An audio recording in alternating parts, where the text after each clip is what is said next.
If He Had Been With Me by Laura Nowlin. Chapter 29. We are lying out on the grass, looking up at the stars like characters in a children's book. It came about naturally, though, without any intentions of being cute, so I do not mind. It's Brooke's backyard, and the ground is level and soft with the expensive grass her father is obsessed with the hand that isn't holding Jimmy's. I stroke the cool, lush tendrils with my fingers. The others are scattered around close by. We had been laughing at something the boys had said, but a silence has fallen over the last few minutes. The kind of silence that makes you feel closer to the people you are with. I can hear everyone's breathing, though I can't pick out any individual rhythms besides Jamie's. Someone Brooke sighs happily. So, what's the meaning of life? Angie says, to be happy? Jamie says immediately, really? No says, I was thinking it was to do good or something. And I was thinking it was to have orgasm. Alex says, there is a sound that I assume is Sasha hitting him. Isn't that the same as being happy? Brooke says. Well, that's just one kind of happiness. Jamie says, I'm talking about having lots of different kind of happiness. But you don't think we are supposed to make the world better?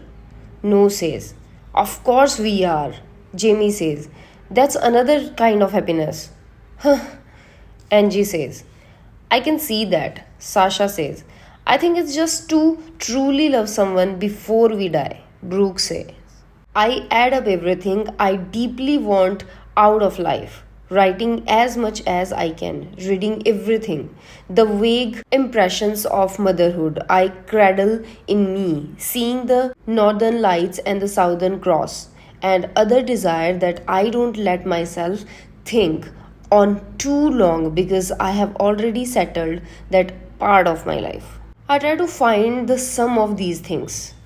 I say, I think we are supposed to experience as much beauty as we can. Isn't that the same as happiness too? Jamie says. I shake my head. The grass pulls at my hair. No, because sometimes sad things are beautiful, I say. Like when someone dies. That isn't beautiful, that just sucks. Jamie says. You don't understand what I mean, I say. Orgasm can be beautiful, Alex says.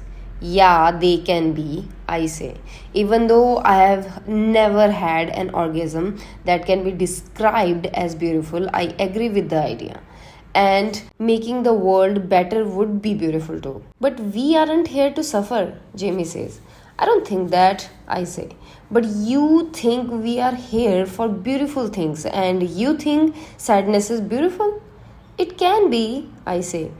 I didn't think this discussion would be so serious, Angie says. I thought everybody would make jokes. I tried, Alex says. Do you really not think sad things can be beautiful? I say as Jamie drives me home. He isn't shallow. Surely he has felt what I am talking about. His beautiful song was on the radio when we got in, and I wasn't allowed to speak until now. I have been thinking of examples to make him understand. Jamie doesn't take his eyes off the road, doesn't look at me. Nope, he says.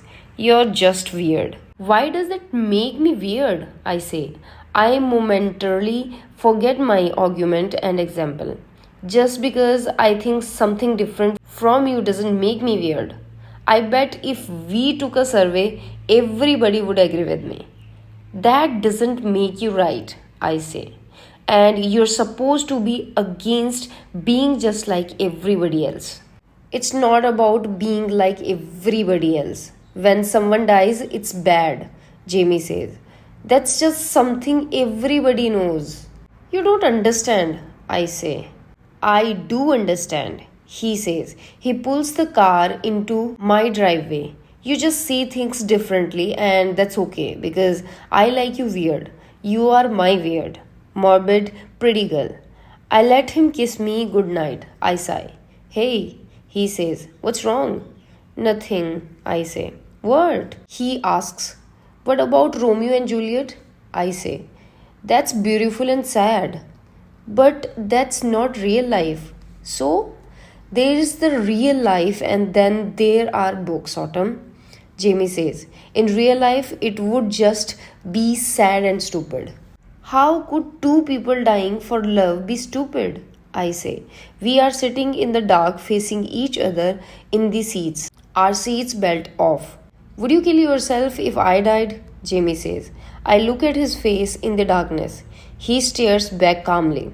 I think about him running down the steps with the other boys. I think about the sly grin on his face before he says something to tease me. I think about him being gone and under the ground, never to be seen again. No, I guess not, I say. See?